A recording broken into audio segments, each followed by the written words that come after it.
నేను ఇక్కడికి వస్తుంటే రామన్న సాబ్ చెప్పిండు, అన్న మా పరిస్థితి ఎట్లున్నదంటే మా రైతులది ఆదిలాబాద్ లో కొనబోతే కొరివి అమ్మబోతే అడిదన్నట్టు అయిపోయింది మాది. కేసీఆర్ గారు ప్రభుత్వం పోయినాక కరెంటు చక్కగా వస్తలేదు, రుణమాఫీ చక్కగా కాలేదు, పోనీ యూరియా బస్తాలు ఇస్తారంటే యూరియా బస్తాలు ఇస్తలేడు, ఆఖరికి అమ్ముకుందామంటే ఇవాళ కొనేటోడు కూడా దిక్కులేడు. ఏం చేయాలన్నా మా బతికిట్లు అయిపోయింది. ఇవాళ ఇక్కడ ఉన్నదేమో చూస్తే బీజేపీ ఎమ్మెల్యే, ఆడ ఉన్నదేమో బీజేపీ ఎంపీ. నిజంగా చెప్పాలంటే సిసిఐ కేంద్ర ప్రభుత్వ రంగ సంస్థ, సిమెంట్ కార్పొరేషన్ కాటన్ కార్పొరేషన్ రెండు ప్రభుత్వమే. ఇక్కడ సిసిఐ తెరిపిస్తా అని చెప్పారు ఎలక్షన్లకు ముందు, యాదికున్నదా? సిమెంట్ కార్పొరేషన్ అది తెరిపియలే. కొన్ని కాటన్ కార్పొరేషన్ అన్న ఏమైనా చేస్తారా అంటే కాటన్ కార్పొరేషన్ కూడా కనీసం పత్తి కొనుగోలు చేసే పరిస్థితి కూడా లేదు. ఇంకొక మాట కూడా మీకు తెలియాలి, నేను మంత్రిగా ఉన్నప్పుడు, రామన్న గారు కూడా మంత్రిగా ఉన్నప్పుడు, ఆనాడు మా దగ్గరికి సౌత్ ఇండియా మిల్స్ అసోసియేషన్, ఎవరైతే జిన్నింగ్ మిల్స్ స్పిన్నింగ్ మిల్స్ వాళ్ళు ఉంటారు కదా, వాళ్ళందరూ ఒక పెద్ద అసోసియేషన్ వాళ్ళు మా కాడికి వచ్చారు. వాళ్ళు చెప్పిన మాట ఇది నా మాట కాదు. వాళ్ళు అన్నారు, సార్ మొత్తం భారతదేశంలో పత్తి పండించే రాష్ట్రాలలో ముఖ్యమైన రాష్ట్రాలు ఏమిటి అంటే గుజరాత్, తమిళనాడు, ఆంధ్రప్రదేశ్, మహారాష్ట్ర, తెలంగాణ, ఈ 5 రాష్ట్రాలు ఉంటాయి సార్. కానీ 5 రాష్ట్రాలలో అన్నిటికన్నా బేహతరీన్ పంట, అన్నిటికన్నా బేహతరీన్ పత్తి పండించేది మన తెలంగాణ, మన ఆదిలాబాద్ రైతులు, మన వాళ్ళు పండిస్తారు. ఇదేమైనా ఉత్తరం చెప్తలేరు. వాళ్ళు చెప్పిన మాట, మన కాటన్ క్వాలిటీ బాగుంటుంది సార్, కాకపోతే పత్తులు ఏరేటప్పుడు దాన్ని ప్యాకింగ్ చేసేటప్పుడు కొంత ఇంప్యూరిటీ వస్తున్నది, దాన్ని కొద్దిగా మంచిగా చేసుకోవాలి. రెండోది మంచి బ్రాండింగ్ చేయాలి, చేస్తే భారతదేశంలో కాదు ప్రపంచంలోనే అత్యుత్తమ కాటన్ మనది, మంచి రేట్ వస్తుంది, బ్రహ్మాండమైన బంగారం వస్తుంది, తెల్ల బంగారం వస్తుంది పత్తి మనది అని చెప్పారు. ఇవాళ ఇప్పుడే విఠలన్న రైతు పెద్ద మనిషి చెప్పిండు, బంగారం వస్తుంది పంట, తెల్ల బంగారం మన దగ్గర మన దేశంలో మన రాష్ట్రంలో వండుతుంటే ఇవాళ మోడీ గారు కేంద్ర ప్రభుత్వం బయటికెళ్లి పత్తిని దిగుమతి చేసుకునే ప్రయత్నం చేస్తా ఉన్నది. ఎందుకు మనకి ఇవన్నీ పెట్టిర్రు, మాయిశ్చరు అని కట్టింగ్లు ఎందుకు పెడుతున్నారు అంటే బయట ఒప్పందం చేసుకొని వచ్చారు, బయటికెళ్లి పత్తిని ఇక్కడ దించే ప్రయత్నం చేస్తున్నారు. మన మీద ప్రేమ ఉంటే కేంద్ర ప్రభుత్వానికి ఇక్కడున్న బీజేపీ ఎమ్మెల్యేకు బీజేపీ ఎంపీకి పోవాలి, పోయి మోడీతో కొట్లాడాలి. ఎందుకు చేస్తున్నావు, మా రైతులకి ఇంత ఆపద ఎందుకు తెస్తున్నావు? మా వాళ్ళు ఇలా సోయా పండిస్తారు, ఇక్కడ బ్రహ్మాండంగా ఆదిలాబాద్ లో పత్తి పండిస్తారు, వాళ్ళకు అండగా నిలబడు, వాళ్ళకు అవసరమైతే వేరే దేశాలకు మన పత్తి పంపాలి, గాని ఎందుకు ఇట్లా చేస్తున్నావు అని కొట్లాడాలి. కొట్లాడకపోగా మీదికెళ్ళి వాళ్ళు ఇక్కడికి వచ్చి మన మీద మాట్లాడుతూ ఉన్నారు. నేను మీ అందరినీ కోరేది 21 తారీఖు నాడు పెద్ద ఎత్తున ఓరస్ దగ్గర అఖిల పక్షం ఆధ్వర్యంలో బీఆర్ఎస్ వాళ్ళు, CPM, CPI MLA, new democracy అందరు, బిఎస్పి అందరు కలిసి, రైతు స్వరాజ్య వేదిక అన్ని రైతు సంఘాలు కలిసి బ్రహ్మాండంగా పెద్ద ఎత్తున ధర్నా కార్యక్రమం కూడా పెట్టిర్రు.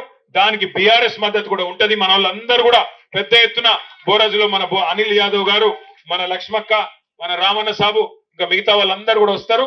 మీరు కూడా వేలాదిగా తరలి రావాలి. ప్రజా సమస్యల పరిష్కారానికి, రైతుల సమస్యల పరిష్కారానికి పోరాటం తప్ప వేరే మార్గం లేదు. ఈ ప్రభుత్వాలు మరి ఎట్లున్నాయంటే దున్నపోతు మీద వాన పడితే కూడా ఎట్లయితే దున్నపోతు కదలదో అట్లనే కేంద్ర రాష్ట్ర ప్రభుత్వాలు ఉన్నాయి.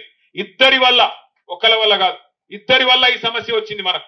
అటు కేంద్ర ప్రభుత్వం దిగుమతి చేసుకుంటా అని చూస్తాను, రాష్ట్ర ప్రభుత్వం ఎలక్షన్లు తప్ప, రాజకీయాలు తప్ప వాళ్ళకి రైతుల గురించి ఫికర్ లేదు. వీళ్ళు అడిగింది లేదు, వాళ్ళు ఇచ్చింది లేదు. యూరియా ఆయన ఇయ్యాల, ఈయన అడగాల, ఈయన అడగడు, ఆయన ఇయ్యడు. మరి కొనుడు కూడా ఈయన కొనుగోలు చేసి ఆడికి పంపించాలి, వీళ్ళు అడగారు, ఆయన కొనడు. ధర రాదు. బోనస్ ఇస్తా అన్నాడు ఎలక్షన్లకు ముందు, యాదికుందా? సోయాకి ఇస్తా అన్నాడు బోనస్, పత్తికి ఇస్తా అన్నాడు బోనస్, వడ్లకి ఇస్తా అన్నాడు బోనస్. వచ్చినాయా మన ఎవరికన్నా బోనస్? బోనస్ బోగస్ అయింది. రుణమాఫీ రాదు, రైతు బంధు రాదు, కరెంటు కూడా రాదు. ఆఖరికి కష్టపడి పండిస్తే పంట కొనేటోడు కూడా లేడు. అందుకే మీరు ఒక్కటే యాది పెట్టుకొని, కడుపులో రైతు మీద ప్రేమ ఉండి, గుండెల నిండా రైతు అనే ఒక అభిమానం ఉన్నోడే నాయకుడైతేనే రాష్ట్రం బాగుంటది తప్ప ఇసంటోళ్లతో కాదు. కానీ వీళ్ళ మెడలు వంచాలంటే తప్పకుండా మనం కదలాలే. 7 క్వింటాళ్ళు అనే తప్పుడు విధానాన్ని మార్చుకొని 13 క్వింటాళ్ళు ఖచ్చితంగా కొనుగోలు చేయాలనేది మనందరి డిమాండ్. దాంతో పాటు మన హెడ్ ఆఫ్ దీపక్ ఎవరింట్లోనైతే, అట్లాగే కుమ్మరి సురేష్, వీళ్ళిద్దరిది కూడా కొంత పత్తి పాపం ఇంట్లో పెట్టుకుంటే 56 క్వింటాల పత్తి కాలిపోయింది. వాళ్ళకు పార్టీ తరఫున కొంత సాయం తప్పకుండా చేస్తాం. రేపో ఎల్లుండో రామన్న గారి చేతుల మీదుగా, అనిల్ జాదవ్ గారి చేతుల మీదుగా వారికి సాయాన్ని కూడా మన పార్టీ తరఫున కొంత అందజేద్దామని చెప్పి కూడా నేను తెలియజేస్తా ఉన్నా. దాంతో పాటు ఇంకొక మాట కూడా, ఈ మాయిశ్చర్ విషయంలో కూడా వెంటనే ప్రభుత్వం సిసిఐ ముఖ్యంగా స్పందించాలి. 20 నుంచి 22% ఉన్న బరాబర్ కొనాలి. గతంలో ఎట్లయితే కేసీఆర్ ప్రభుత్వం ఉన్నప్పుడు కొనిపించినామో అదే పద్ధతిలో కొనాలని చెప్పి కూడా మనం డిమాండ్ చేస్తా ఉన్నాం. దాంతో పాటు ఈ యాప్ ఏదైతే ఉన్నదో కపాస్ కిసాన్ యాప్ దీని వెంటనే రద్దు చేయాలి. రద్దు చేసి ఇదివరకు ఎట్లయితే కొన్నారో పాత పద్ధతిలో అదే పద్ధతిలో కొనాలి. అట్లాగే పెద్ద మనుషులు రైతులు ముఖ్యంగా లేడీస్ వాళ్ళ బయోమెట్రిక్ సిస్టమ్ కూడా తీసేయాలి.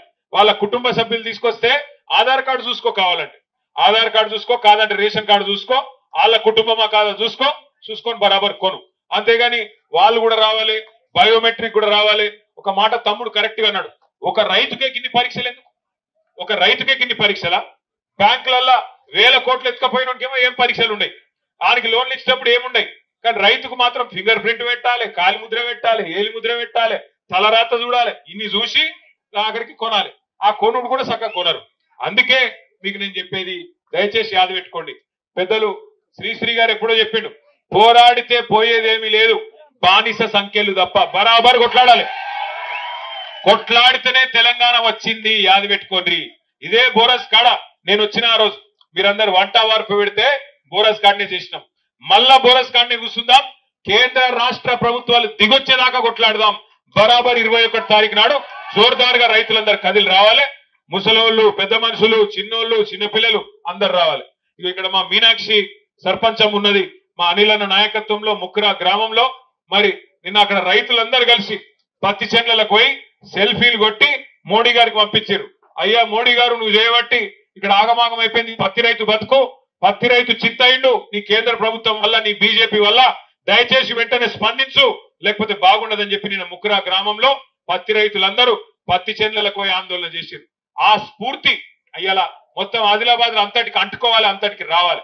అందుకే మమ్మల్ని కేసీఆర్ గారు మమ్మల్ని అందరినీ పంపించిండి. ఎవ్వరు ధైర్యం కోల్పోవద్దు, ఎవ్వరు సావద్దు. అవసరమైతే 2 ప్రభుత్వాలను సావగొట్టాలి, కానీ మనం సావద్దు.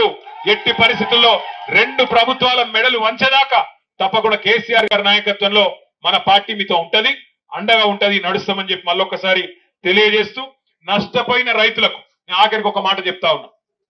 సోయాబీన్ రైతులు గాని, అధిక వర్షపాతం వల్ల నష్టపోయిన రైతులు గాని, వాళ్ళకి నేను ఒకటే మాట చెప్తున్నా.